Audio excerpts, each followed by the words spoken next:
আসসালামু আলাইকুম রহমতুল্লাহি ওয়া বারাকাতুহু। প্রিয় দর্শক ও শ্রোতা মণ্ডলী, পবিত্র রমজানুল মুবারকের এই রাত গভীরে এই মুহূর্তে আমি এই লাইভে এসেছি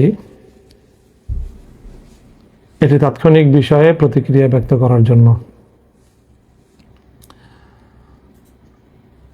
দর্শক শ্রোতা মণ্ডলী, আজ সারাদিন বিভিন্ন গণমাধ্যম এবং সামাজিক যোগাযোগ মাধ্যমে আপনারা একটি বিষয় লক্ষ্য করেছেন যে আজকে আমাদের ঢাকা 13 আসন মোহাম্মদপুর আদাবর্ষের বাংলানগর এই আসনে নির্বাচনকে কেন্দ্র করে যে সকল অনভিপ্রেত অনাকাঙ্ক্ষিত ঘটনা সংঘটিত হয়েছে সেটি দেশব্যাপী আলোচিত একটি বিষয়। আমরা সকলেই জানি, বিগত ত্রয়োদশ জাতীয় সংসদ নির্বাচনে যে আসনগুলোতে ব্যাপকভাবে ইলেকশন ইঞ্জিনিয়ারিং হয়েছে এবং জনগণের রায় ছিনতাই করা হয়েছে অত্যন্ত নগ্নভাবে, তার মধ্যে সবচেয়ে আলোচিত আসন হলো ঢাকা 13 আসন। এখানে জনগণের যে ভোট এবং জনগণের যে রায়, সেটাকে সুস্পষ্ট ষড়যন্ত্রের মাধ্যমে ছিনতাই করা হয়েছে এবং সেই ছিনতাই কাণ্ডের সাথে অত্যন্ত দুঃখজনকভাবে বাংলাদেশের দায়িত্বশীল অনেকগুলো মহল এটার সাথে জড়িত। তার সুস্পষ্ট বিভিন্ন প্রমাণাদি এবং ঘটনা প্রবাহ আমাদের সামনে বিদ্যমান রয়েছে। সেই সাথে আমি এই কথাও বলতে চাই যে এই নির্বাচনে আমরা আমাদের নির্বাচনকে নিয়ে আমরা আমাদের অভিমত ইতিমধ্যেই একাধিকবার ব্যক্ত করেছি। নির্বাচনটি ছিল দৃশ্যত সারাদিন অনেকটাই শান্তিপূর্ণ, সুশৃঙ্খল এবং মানুষের ব্যাপক আগ্রহ এবং উদ্দীপনা উৎসাহ একটি উৎসাহব্যঞ্জক পরিবেশে নির্বাচনটি সম্পন্ন হয়েছে। নির্বাচনটা যতটা সুন্দর, অংশগ্রহণমূলক এবং মানুষের উদ্দীপনার মধ্য দিয়ে আয়োজিত হয়েছে, কিন্তু সন্ধ্যার পর থেকে ফলাফল গণনার ক্ষেত্রে তার রিফ্লেকশন এবং তার যথাযথ বাস্তবায়ন আমরা দেখতে পারিনি। ফলাফল গণনার সময় নানা ধরনের ছলচাতুরির আশ্রয় নেওয়া হয়েছে, প্রতারণা করা হয়েছে এবং এক কথায় বলতে গেলে ইলেকশন ইঞ্জিনিয়ারিংয়ের মাধ্যমে টার্গেটকৃত ব্যক্তিবর্গকে তাদের জয় ছিনিয়ে নিয়ে তাদেরকে পরাজিত দেখানো হয়েছে। এবং তার মধ্যে সবচেয়ে গুরুত্বপূর্ণ যে আসনটিতে এই ইলেকশন ইঞ্জিনিয়ারিংয়ের মাধ্যমে জনগণের নির্বাচিত প্রার্থীর জয়ে ছিনতাই করা হয়েছে, তার মধ্যে ঢাকা 13 আসন হলো অন্যতম এবং সর্বাগ্রে।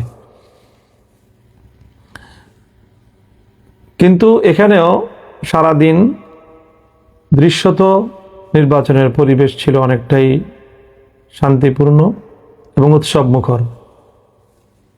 বড় ধরনের কোনো সহিংসতার ঘটনা এখানে ঘটেনি। সকাল থেকেই আমাদের 11 দলীয় নির্বাচনের প্রতীক রিকশা মার্কার যেই সকল পোলিং এজেন্ট এবং তাদের যেই সকল স্বেচ্ছাসেবক এবং কর্মীবৃন্দ ছিল, তাদেরকে অনেক জায়গায় ভয়ভীতি প্রদর্শন করা হয়েছে, হুমকি ধমকি প্রদান করা হয়েছে। এবং আমরা সকাল থেকেই অব্যাহতভাবে গণমাধ্যমে এই ঘটনার প্রতিবাদ জানিয়ে আসছিলাম। আমাদের ঢাকা 13 আসনটি 7টি ওয়ার্ড নিয়ে গঠিত এবং এই 7টি ওয়ার্ডের মধ্যে সকাল ভোর থেকেই সবচেয়ে বেশি আমাদের নেতাকর্মীদেরকে হুমকি ধমকি প্রদান করা হয়েছে এবং অশোভন আচরণ করা হয়েছে আমাদের এই 13 আসনের 34 নং ওয়ার্ডে।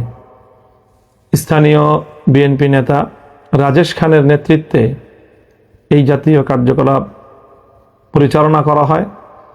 আমাদের কেন্দ্রের বাইরে বুথগুলোতে আমাদের যে সকল নেতাকর্মীরা ভোটারদেরকে রিসিপশনের জন্য, তাদেরকে ভোটার স্লিপ প্রদান করার জন্য, ভোটারদেরকে এগিয়ে আনার জন্য যে সকল কার্যক্রম পরিচালিত হচ্ছিল, প্রতিটি সেন্টারে সেন্টারে, প্রতিটি কেন্দ্রে কেন্দ্রে এবং প্রতিটি আমাদের যে বুথ ছিল সবগুলোতে গিয়ে রাজেশ খান এবং তার সন্ত্রাসী বাহিনী ব্যাপকভাবে সন্ত্রাসী কার্যকলাপ পরিচালনা করেছে, হুমকি ধমকি প্রদান করেছে এবং তাদের অনেককে সেখান থেকে চলে যাওয়ার জন্য প্রাণনাশেরও হুমকি পর্যন্ত দিয়েছে এই রাজেশ খান। এই কথাগুলো আজ আমি ইলেকশনের অনেক দিন পরে এসে বলছি তা নয়। আমি 12 তারিখ সকাল 10টার মধ্যেই এই কথাগুলো আমি গণমাধ্যমে বলেছি এবং রাজেশ খানের নাম নিয়েই আমি আমার এই অভিযোগের কথাগুলো সেখানে ব্যক্ত করেছি। তবে সেখানে আমাদের পক্ষ থেকে কোনো প্রতিরোধ অথবা পাল্টা কোনো তাদের উপরে কোনো হামলা অথবা কোনো ভয়ভীতি প্রদর্শনের ঘটনা ঘটেনি। আমাদের নিরীহ লোকজন তাদের ভয়ভীতি যতটুকু উপেক্ষা করে সম্ভব হয়েছে কার্যক্রম পরিচালনা করেছে। তবে দিন গড়ানোর সাথে সাথে সেখানে তাদের শোডাউন এবং কেন্দ্রের সামনে তাদের শক্তি প্রদর্শনের মাত্রা বৃদ্ধি পেতে থাকলে একসময় আইনশৃঙ্খলা রক্ষাকারী বাহিনী সেখানে পদক্ষেপ গ্রহণ করে, বিশেষ করে আর্মি গিয়ে সেখানে সেই বিএনপির এবং ধানের শীষের প্রতীকের যারা কর্মী ছিল এবং সাধারণ মানুষদেরকে যারা ভীতি প্রদর্শন করছিল এবং ভোটের শান্তিপ্রিয় পরিবেশকে যারা বিঘ্ন ঘটাচ্ছিল তাদেরকে বারবার ছত্রভঙ্গ করে দিয়েছে আইনশৃঙ্খলা রক্ষাকারী বাহিনী এবং বিশেষ করে আর্মি। এবং সেখানে তাদেরকে ছত্রভঙ্গ করতে গিয়ে সেখানে আর্মি অ্যাকশনে গিয়েছে, লাঠিপেটা করেছে ব্যাপকভাবে এবং সেই লাঠিপেটায় সারাদিন বিভিন্ন কেন্দ্রে বিএনপির অনেক নেতাকর্মী, ধানের শীষের অনেক নেতাকর্মী তারা আঘাতপ্রাপ্ত হয়েছে। ক্ষেত্র বিশেষে তাদের সাথে সাথে আমাদেরও অল্প কিছু লোক আর্মির সেই প্রহারের শিকার হয়েছে এবং তারাও আহত হয়েছে এবং সেই আহতদেরকে আমি 12 তারিখ রাতেই তাদের শয্যাপাশে গিয়েছি এবং তাদের চিকিৎসার ব্যবস্থা আমি গ্রহণ করেছি। আর্মির এই আক্রমণ এবং তাদের ছত্রভঙ্গ করা, শান্তি শৃঙ্খলা রক্ষার এক পর্যায়ে ওখানে আমাদের লোকজনও যেরকম কিছু আহত হয়েছে আর প্রায় 90% জন বা তার চেয়েও বেশি সেখানে আক্রান্ত হয়েছে ধানের শীষের নেতাকর্মীরা। কারণ তারাই সকাল থেকে ভোট কেন্দ্র দখল করার এবং ভোটের পরিবেশ নষ্ট করার, ভয়ভীতি প্রদর্শন করার এই সকল সন্ত্রাসী কার্যকলাপগুলো পরিচালনা করছিল এবং এতে সবচেয়ে বেশি ভূমিকা ছিল রাজেশ খানের। সেই রাজেশ খানের কর্মী বাহিনীর সাথেই আর্মি তাদেরকে ছত্রভঙ্গ করতে গিয়ে তাদের উপর লাঠিপেটা করে এবং সেই লাঠিপেটায় তাদের মধ্যে অনেকে আহত হয়েছে এবং সেই আহতদের মধ্যে রাজেশ খানের নিকটাত্মীয় একজন হায়দার আলী নামে এক ব্যক্তি ছিলেন। সেটা আমরা আগে জানতে পারিনি, তাদের পরিচয় শনাক্ত করা যায়নি।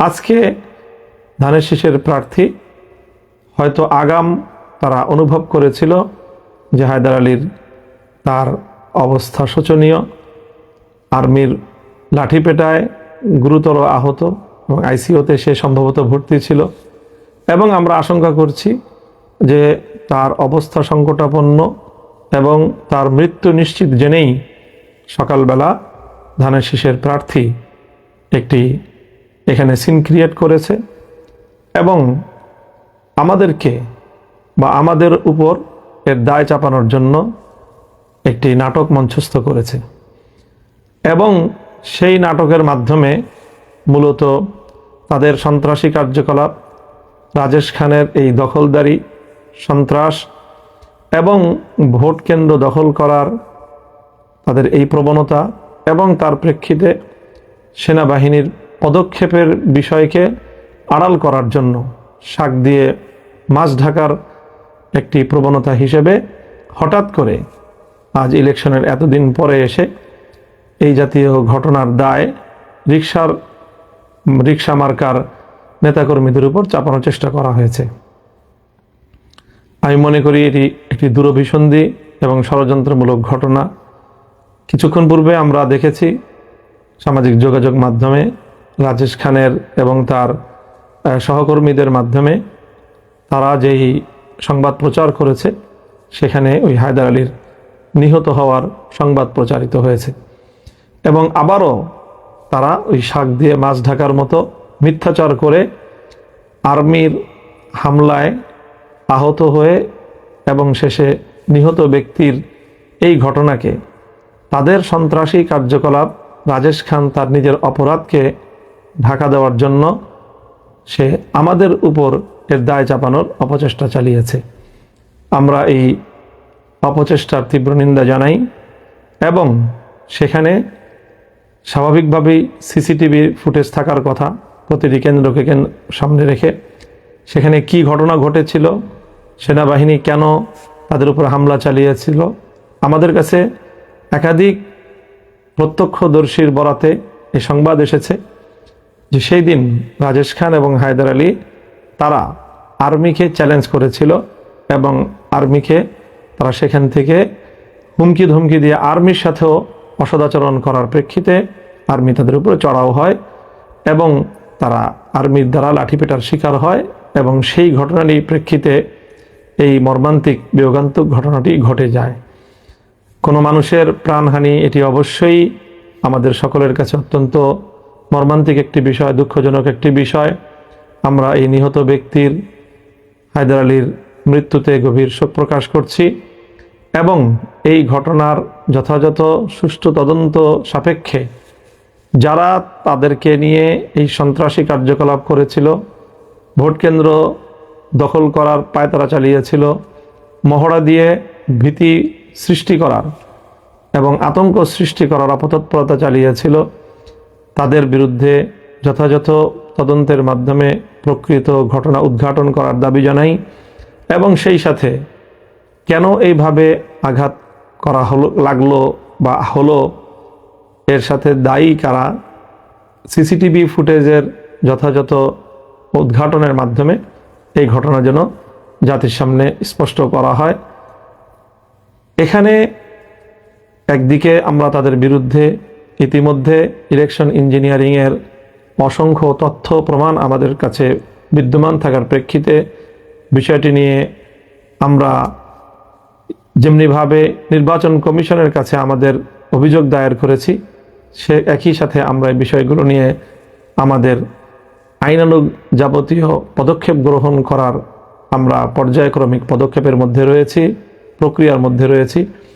সেটিকে যেন ভিন্ন খাতে কেউ প্রবাহিত করতে না পারে, বাধাগ্রস্ত করতে না পারে, সেই জন্য আমরা দেশবাসীর প্রতি, সরকারের প্রতি, আইন শৃঙ্খলা রক্ষাকারী বাহিনীর প্রতি আমরা উদাত্ত আহ্বান জানাই এবং দেশের সকল জনগণকে আমরা এই ব্যাপারে সোচ্চার এবং যেভাবে ভোট চুরির মাধ্যমে জনগণের ম্যান্ডেটকে ছিনতাই করা হয়েছে ঢাকা 13 আসনে, এর বিরুদ্ধে সারা দেশের জনগণকে সোচ্চার এবং তাদের প্রতিবাদ অব্যাহত রাখার আহ্বান জানাই এবং একই সাথে এভাবে ভোট কেন্দ্র দখলের অপতৎপরতার সাথে জড়িত রাজেশ খান সহ 34 নং ওয়ার্ডের ধানের শীষের যারা তৎপরতা পরিচালনা করেছে তাদের এই সকল অপতৎপরতাকে আইনের আওতায় আনার জন্য আমরা প্রশাসনের নিকট জোর দাবি জানাচ্ছি।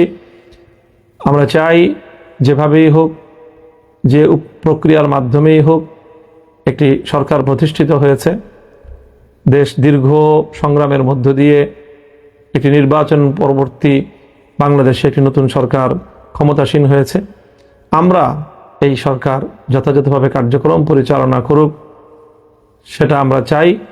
কোনোভাবেই শান্তিপূর্ণ পরিস্থিতিকে ঘোলাটে করার কোনো অপচেষ্টা, সাধারণ শান্তিপ্রিয় পরিবেশকে উত্তপ্ত করার মতো কোনো কর্মকাণ্ড যেন কেউ পরিচালনা করতে না পারে, সেজন্য আমরা সরকার এবং সংশ্লিষ্ট কর্তৃপক্ষকে সেই বিষয়ে সোচ্চার এবং সজাগ থাকার উদাত্ত আহ্বান জানাচ্ছি। সকলকে ধন্যবাদ জানিয়ে আমি আমার বক্তব্য শেষ করছি। ওয়া আখিরু দাওয়ানা আলহামদুলিল্লাহি রাব্বিল আলামিন। আসসালামু আলাইকুম ওয়া রাহমাতুল্লাহ।